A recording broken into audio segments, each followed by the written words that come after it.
Hello friends, welcome to my channel. चलिए इस video में हम न्यूरॉन्स की संरचना को समझते हैं। ठीक है, तो सबसे पहले मैंने पिछले वीडियो में जो पढ़ाया है उसको एक बार रिवीजन कर लेते हैं। ठीक है, मैंने पिछले वीडियो में कोशिका के बारे में पढ़ाया था। कोशिका किसे कहते हैं? तो जीवन की आधारभूत संरचनात्मक और क्रियात्मक इकाई को क्या कहते हैं? कोशिका कहते हैं। क्या होता है? Basic structural, BASIC, basic structural, ठीक है, and functional unit of life. ठीक है, and functional unit of life. ठीक है, कोशिका को क्या कहते हैं? Basic structural and functional unit of life. ठीक है, अब देखिए सबसे छोटी कोशिका, कम से कम जो कोशिका है कितने माइक्रोमीटर तक हो सकती है? तो 0.1 माइक्रोमीटर। ठीक है, 0.1 माइक्रोमीटर। कौन सी कोशिका है जो इतनी छोटी है? प्लूरोन्यूमोनिया। मैंने बताया था क्या है प्लूरोन्यूमोनिया। यहां पर देखिए प्लूरोन्यूमोनिया है ना। देखिए प्लूरोन्यूमोनिया जो है 0.1 माइक्रोमीटर तक होती है। सबसे कम से कम न्यूनतम कोशिका जो है इतनी छोटी हो सकती है। 0.1 माइक्रोमीटर का मतलब समझते हैं? जैसे मान लीजिए 1 मीटर है, 1 मीटर का जो 10 लाखवां हिस्सा होगा ना वही 0.1 माइक्रोमीटर के बराबर होगा।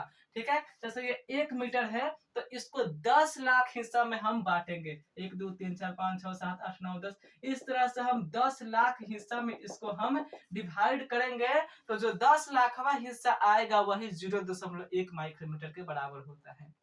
तो वही कम से कम कोशिका कितनी हो सकती है? तो 0.1 माइक्रोमीटर तक की हो सकती है। और अधिकतम से अधिकतम जो है 170 गुना 135, 170 गुना 135 जो शुतुरमुर्ग का अंडा होता है। शुतुरमुर्ग का अंडा कितना होता है? 170 गुना 135। ठीक है, तो शुतुरमुर्ग का अंडा जो है अधिकतम से अधिकतम कोशिका की क्या उसका हम बोल सकते हैं कि उतना बड़ा हो सकता है। ठीक है, और सबसे छोटे 0.1 माइक्रोमीटर तक। अब चलते हैं हम न्यूरॉन की ओर। ठीक है, यानी कि मनुष्य के अंदर सबसे बड़ी कोशिका क्या है? न्यूरॉन है। ठीक है, क्या है? न्यूरॉन।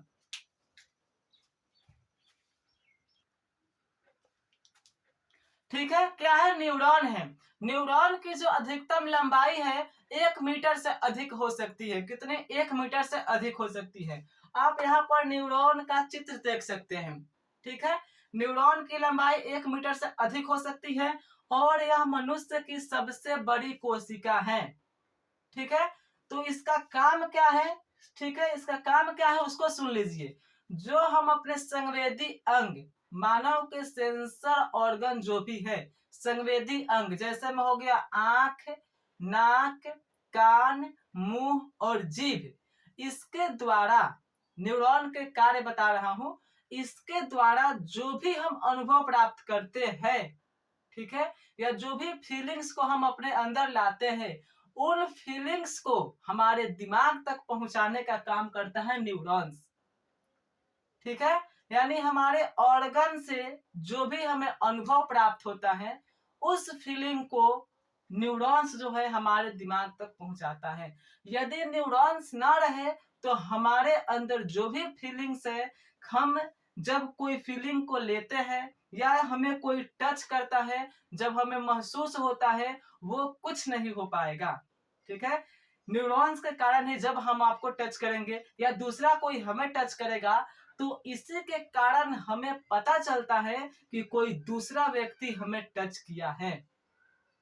ठीक है, तो न्यूरॉन्स क्या करता है कि हमारे अनुभव फीलिंग्स को दिमाग तक पहुंचाता है। संवेदी अंग के द्वारा किए जाने वाले कार्य को हमारे मस्तिष्क तक पहुंचाने का काम करता है न्यूरॉन, और यही न्यूरॉन का सबसे स्पेशल काम है।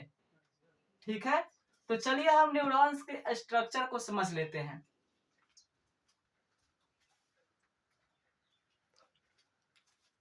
देखिए ये है न्यूरॉन्स का चित्र। ठीक है, अब मैं आपको लाइन से इन सभी के काम और इन सभी के वर्क यानी जो भी है उसको हम बता रहे हैं। ठीक है, देखिए ये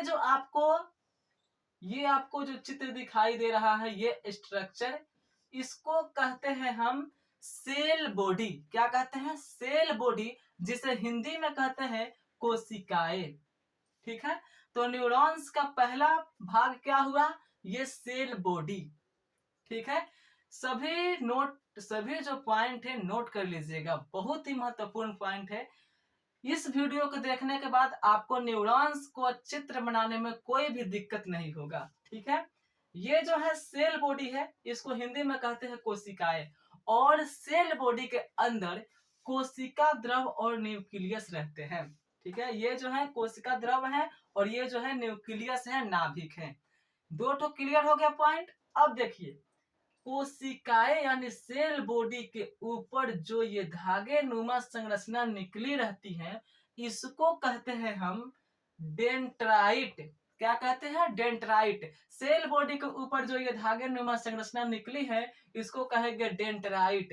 डेंड्राइट का क्या काम होता है? मैसेज को प्राप्त करना और पहुंचाना। ठीक है, जो भी मैसेज कौन प्राप्त करता है? डेंड्राइट करता है। वो हम अगले वीडियो में बताएंगे इन सभी का काम क्या है। अभी हम इसका स्ट्रक्चर, जो भी इसमें बनावट है, उसको समझा दे रहे हैं। ओके, ये हो गया हमारा, क्या हो गया? डेंड्राइट हो गया। ये जो है कोशिका द्रव और इसमें नाभिक हो गया, और ये जो है सेल बॉडी हो गया। ठीक है, अब देखिए, ये जो लंबा सा ये पूंछ है, ये इतना दूर तक, इसको कहते हैं एक्सॉन। क्या कहते हैं? एक्सॉन। देखिए यहाँ पर लिखे हैं एक्सॉन। ठीक है, अब देखिए, एक्सॉन को एक परत जो होती है वो कवर की रहती है, उसका नाम है माइलेन सेल्ट। ठीक है, ये जो आप देख रहे हैं सभी, ये जो है, ये सभी जो है माइलेन सेल्ट है। ठीक है, एक्सॉन को एक परत घेरी रहती है जो कि माइलेन सेल्ट कहलाती है। माइलेन सेल्ट जो है वह सक्वान सेल से बनी होती है। माइलेन सेल किससे बनी होती है? सक्वान सेल से। देखिए, सक्वान सेल से बनता है माइलेन सेल्ट, और माइलेन सेल्ट जो होता है एक्सन एक्सन को परत बनाकर घेरा रहता है। इतना क्लियर हो गया? ये जो है एक्सन है, एक्सन को माइलेन सेल क्या करता है? कवर करके रखता है, और सक्वान से ये जो माइलेन सेल्ट है वो बनता है। अब नीचे देखिए, फिर धागे नुमा संरचना है, इसको कहते हैं, न्यूरॉन का सबसे निचला परत जो है, इसको कहते हैं एक्सोटर्मिनल। क्या कहते हैं? एक्सोटर्मिनल। ठीक है, ठीक है, तो ये है न्यूरॉन की संरचना। ये सबसे लास्ट वाला क्या कहते हैं? एक्सोटर्मिनल। यहीं से मैसेज जो है दूसरे न्यूरॉन्स तक पहुंचता है। ठीक है, जब यहाँ से मैसेज आता है इधर से होते हुए, और एक्सोटर्मिनल से जब निकलता है, तो दूसरा न्यूरॉन, क्योंकि हमारे शरीर में अरबों न्यूरॉन्स है, तो दूसरे न्यूरॉन्स के डेंड्राइट से जाकर मिलता है, और यहाँ पर एक मैसेज को जोड़ने वाला एक सिनेप्स बनता है। ठीक है, तो उन सभी को हम अगले वीडियो में पढ़ेंगे। ठीक है, तो उम्मीद करता हूँ कि आपको ये जो न्यूरॉन्स की संरचना है और इसका जो बनावट है, इसका क्या नाम है, आपको समझ में आ गई होगी। यदि वीडियो अच्छी लगी हो तो चैनल को सब्सक्राइब जरूर कीजिएगा।